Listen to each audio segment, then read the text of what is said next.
Surat Al-Ghashiyah. Bismillahirrahmanirrahim. Sa ngalan ni Allah, ang pinakamahabagin, ang pinakamawain. Hal ataka hadithul ghashiyah. Nakarating na ba sa iyo ang balita ng kasindak-sindak na sandali? Wujuhun yawma idhin khashi'ah. Sa araw na yon, may mga tao na ang mukha ay magiging aba. Amilatun nasibah. Sila na gumagawa ng buong pagsisikap sa makamundong buhay sa pagsamba sa mga iba na napapagal sa kabilang buhay. Tasla naran hamiyah.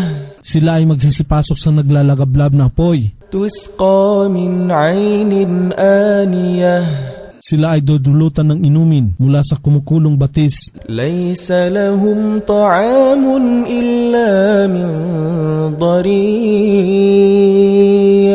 Wala silang anumang pagkain dito maliban sa mapait at matinik na bungang kahoy. La yusminu wa la yughni min ju'.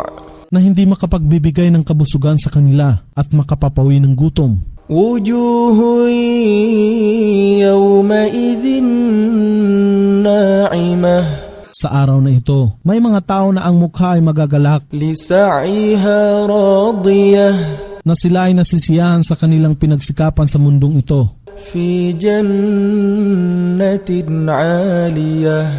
Sa mataas na paraiso. La tasma'u fiha laghiyah. Narito ay hindi nila mapapakinggan ang masamang usapan. Fiha 'aynun jariyah. Narito ay may dumadaloy na batis. Fiha sururun marfu'ah. Narito ay may luklukan ng karangalan ng nakataas. Wa akwabun mawdu'atun wa namariqu masfufatun wa zarabiyyu mabthuthah. At mga kupitan ng laging laan, at mga diban na nakasalansan, at mga karpitan na nakalatag. Afala yanzuruna ila al-ibili kayfa khuliqat. Hindi ba nila isinaalang-alang ang kamilyo kung paano sila nilikha? Wa ila as-samaa'i kayfa rufi'at. At ang langit kung paano yaon itinaas. Wa ila al-jibali kayfa nusibat. At ang kabundukan kung paano ito nilagyan ng ugat at itinayo ng matatag. Wa ila al-ardi kayfa sutihat. At ang kalupaan kung paano ito inilatag ng malawak. Fadhakkir innama anta mudhakkir. Kaya't paalalahanin mo sila, ikaw ay sa lamang sugon na tagapagpaalaala. Lasta alayhim bimusaytir.